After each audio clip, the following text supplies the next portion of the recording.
একের পর এক শাসক নেতা লাগাতার আক্রমণ করেছেন অভয়ের পরিবারকে, আর এবার বেলাগাম মদন মিত্র। রেহাই পেলেন না সন্তানহারা পরিবারও। কুণাল ঘোষ, ফিরহাদ হাকিম, কল্যাণ বন্দ্যোপাধ্যায়, সৌগত রায়ের পর এবার চিকিৎসকের মা বাবাকে বেলাগাম আক্রমণ করলেন তৃণমূল বিধায়ক মদন মিত্র। পরিষ্কার করে বলুন কি চাই, টাকা মনে করলে টাকাই চান, বললেন মদন মিত্র। আপনি পরিষ্কারভাবে বলুন, আমি সিপিএম এবং বিজেপি আমায় যেটা বলছে আমি সেইটা বলছি। তার জন্য আপনি কি চান? শুনেছি ডাক্তারদের 4 কোটি 5 কোটি উঠেছিল। তা হ্যাঁ, যদি মনে করেন টাকা চান, টাকা চান, সব কিছু টাকা দিয়ে ঢাকা যায়। আমরা এতে পড়েছি, শ্রাদ্ধে যখন হয় কিছু দিতে পারি না, আমরা বলি টাকা দিয়ে ওং নমো ব্রাহ্মণায় অহং দদানি, ছেড়ে দিল টাকা দিয়ে। এটা কি করছেন আপনি? বাংলায় দাঙ্গা লাগাতে চাইছেন আপনারা। এই যে ঘটনাটা করছেন আপনারা, কিন্তু এতদিন ধরে প্রত্যেকটি সন্তানের কাছে আপনারা মা বাবা ছিলেন। এখন প্রত্যেকটি সন্তানের কাছে আপনারা দায়িত্বশীল, অন্যায় মদতকারী এবং বাস্তব মূল্যের কিছু ডিমান্ড করার জন্যে, বাস্তবিকভাবে নিজেদের উপকৃত কম্পেনসেশনের জন্যে আপনারা এখন নাটকটা গুলিয়ে স্ক্রিপ্টটা চেঞ্জ করে দিতে চাইছেন।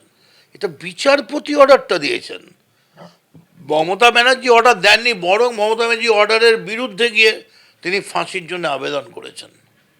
আর সেইটা কেচিয়ে দেওয়ার জন্যে আপনাদের বিকাশবাবু একজন, মানে কি বলবো, একজন প্রকাশিত প্রমাণিত একজন নির্ভুল মিথ্যাবাদী, মানে একদম মুখে পুরো মিথ্যে কথাটা আপনাদের মুখে বসিয়ে দিচ্ছে, বিজেপির কথা, সিপিএমের কথা। তাহলে আপনারা বলুন যে আপনারা পলিটিক্সে জয়েন করছেন, কোনো সিট, অনেক সিটে ফাঁকা আছে, বাই ইলেকশন হবে, দাঁড়িয়ে যান, তাতে অনেকটা কম্পেনসেশন হবে। আপনারা কি এর ছেলেটির ফাঁসি চান? যদি চান তাহলে আপনারা আজকে কোর্টে গেলেন না কেন? আপনারা কোর্টে গেলেন না কেন?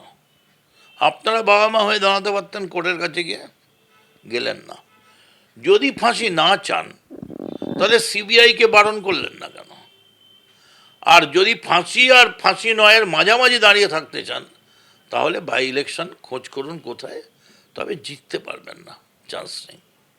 এই ব্যাপারটাই তো বোঝা যাচ্ছে না যে একজন সন্তানহারা পিতামাতা, তারা যে শোক সন্তপ্ত অবস্থায় রয়েছেন, তাদেরকে এইভাবে যে আক্রমণ করা যায় এরকম কদর্য ভাষায়, এই জিনিস তো আমরা দেখিনি আগে। ফলতে মানে রিয়াকশন কি দেবো আমরা, আমরা বাকরুদ্ধ হয়ে যাচ্ছি যে এরকম ভাবে, এবং কেন করছে, এবং প্রত্যেকে কেন করছে। তারা কি নিজেদের সত্যিটা বাইরে বেরিয়ে আসতে পারে কাকু কাকিমা যদি আরো বেশি কথা বলেন, এরকম কোনো ভয় পাচ্ছেন, সেই জন্য তাদেরকে এরকম কদর্য ভাষায় আক্রমণ করা হচ্ছে? এটা অত্যন্ত লজ্জার এবং নিন্দনীয় বলেই আমরা মনে করছি।